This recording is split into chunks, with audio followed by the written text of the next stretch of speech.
What's up, legends? Benchmark Bets is back, and today we're diving into Sunday's AFL slate.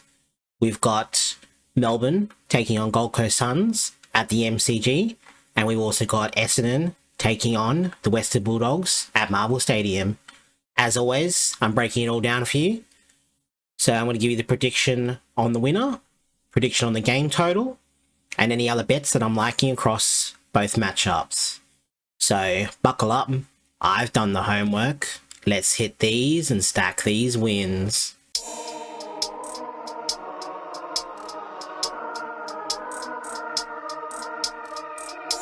Alright, let's start things off with Melbourne versus Gold Coast, and let's start with the team news.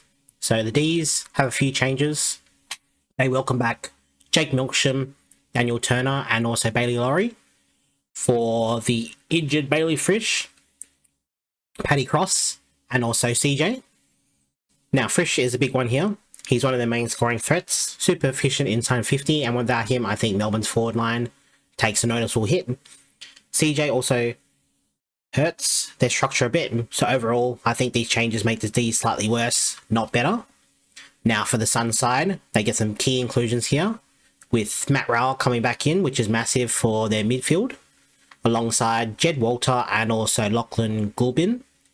But they do lose Christian Petracca, which is obviously a huge out. That's elite ball use, clearance work, and scoreboard impact gone. They're also without Bailey Humphrey, again, another scoring impact, and also Davies, who got omitted. You need to spend some time in the twos to gain some more confidence. So overall, both teams have significant losses, but I just think Gold Coast structure holds up better here. So in terms of the winner, I have Gold Coast winning, and Gold Coast winning by 1 to 39 points, which can give you odds of $2.30. I think this is going to be a tight contest for most of the game. Melbourne's system and defense should keep them in it through 3 quarters at least, but eventually the Suns' midfield pressure and ability to move the ball should break it open late. Max Gawn is going to have a huge game here and definitely impact this a lot. And even without Petracca, I think Gold Coast are just slightly more balanced across the ground. And then in terms of totals, the Blues have this set at 190.5. I lean the under slightly, but my favourite play here is for Melbourne to go under 83.5 points. So without Fritsch, I just don't see where the consistent scoring comes from. They can already struggle to convert inside 50, and now you're removing one of the most reliable goal kickers. For this to lose, Melbourne does need to score at least 85 points, and I just don't see that happening here today. I've got them more in the 65 to 75 range, and I just don't see Gold Coast pushing this into a shootout either. So as long as the Ds don't come out firing early, this should be into a solid angle. And then in terms of player props, there is one that I'm liking here, and that is for good old Sam Losey for 17 plus disposals. So in his last 3 games this season, he has scored 19, 17, and 21 disposals. This is more of a role-based play. He's one of those players that just quietly racks it up, doesn't get tagged, doesn't get attention, but is constantly involved. Gold Coast mainly use him for exiting defensive 50, linking up play, and also supporting both ends of the ground. He plays that defensive wing role but pushes up well, and most importantly, he's trusted with the ball. Not only that, the Ds give up the second most amount of disposals to outside midfielders, and also the 4th most disposals overall. So Closey should definitely be able to get involved with the disposals today. In a game like this, where Gold Coast should be able to control patches of play, I like him to get involved and get those touches.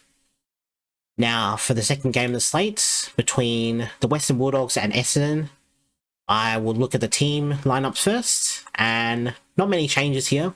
So Essendon are bringing in Thomas Edwards for the injured Nate Caddy, sort of like a player to player, like nothing really much different about them. They're both tall guys, both can take a mark, both can kick goals. That's pretty much what they're used for. But in terms of the doggy side, they do lose Tom Liberatore, who is sort of a huge out, not as good as he used to be, getting a bit slow, but still pretty good. And they also omit Cooper Hines and bring in Arthur Jones and also Josh Dolan. bit more speed with those two guys. Hopefully they can make an impact here for the doggies today. So now with Libba out, I'm definitely going to be looking at guys like Matt Kennedy, Ed Richards, and also Riley Sanders to step up in the midfield a lot more. And I should see Bontempelli play a bit more forward this game, especially if the doggies are in front pretty early and in front by a fair bit. And then in terms of the winner, definitely have doggies to win, and doggies to win by 40 plus easily. They're one of the hottest teams right now. Elite defense, one of the best forward lines in the comp. Strong midfield depth, and a top-tier ruckman in Tim English, who is going to absolutely dominate today. That ruck dominance is going to be key. They should get first use of the ball all game long. If the doggies get control early, this one could definitely get ugly.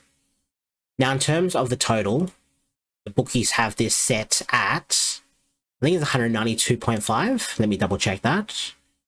Yeah, 192.5. So I like the over here, mainly on the doggy side.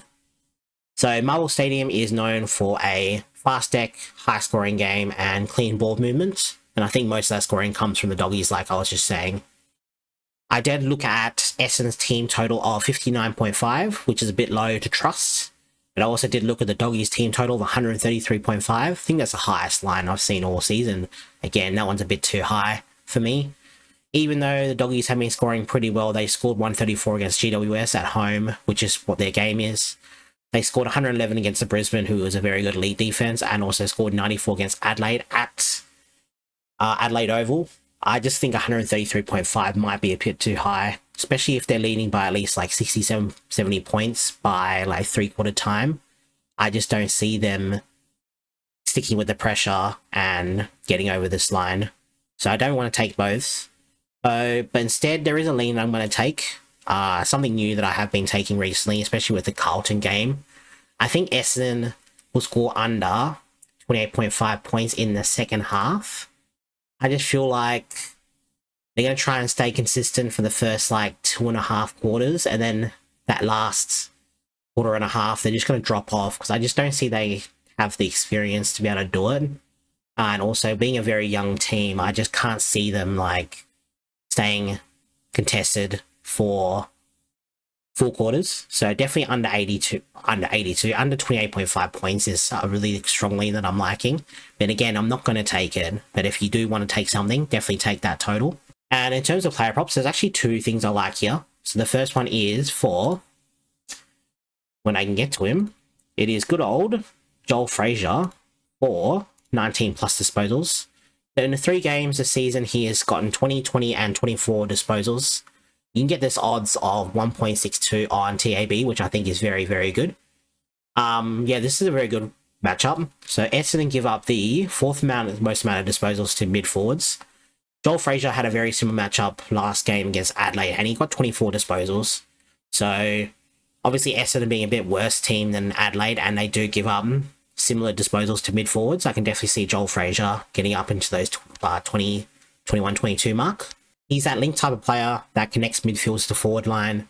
He has very elite kicking skills, and he can find space very easily, and he has a lot of speed as well. And with Libba out, I can definitely see him playing some more midfield time. So in terms of CBAs, he's only been getting about like 20, 25%. So in games where he's had at least 30% CBAs, he's over this line in 6 out of 6 games, definitely 100%.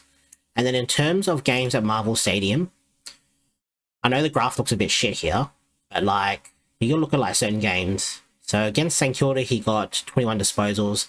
Against Essendon last year, he got 21 disposals as well. So I reckon this will be a repeat of what happens today. He'll get about that 21, 22 mark. As long as he gets those CBAs, and as long as West Bulldogs are pretty much dominating this game, Joel Frazier should be able to get those 20 disposals or 19 disposals pretty easily. Remember with TAB, if you take 20 and it loses by 1, you still get paid out. So that's why I'm definitely taking it on TAB.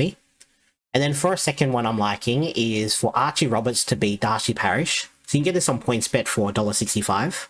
I really like this angle. So I've noticed in the last 3 games Parish has been playing, he hasn't been his best.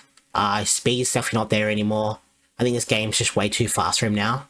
So wouldn't be surprised if he has another shit game here, he'll get dropped. But in terms of Roberts, he's got his uber premium role in defense again. Pretty much that's Mr. Seagull, who will just take heaps of cheap handballs and also heaps of kick mark opportunities. And that pretty much perfectly sets it up for him today, because I just expect the ball to be in the Doggies forward line or Doggies forward half for most of this game. So that's pretty much it for today's picks. If you're enjoying the content, make sure you like the video and subscribe to the channel if you haven't already. Really helps push this video out to more legends like you.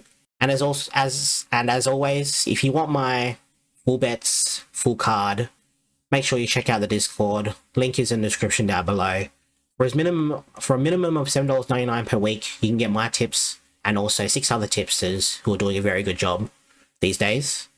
So until next time, stay safe, good luck with your bets, gamble responsibly, and I'll catch you in the next one. Laters.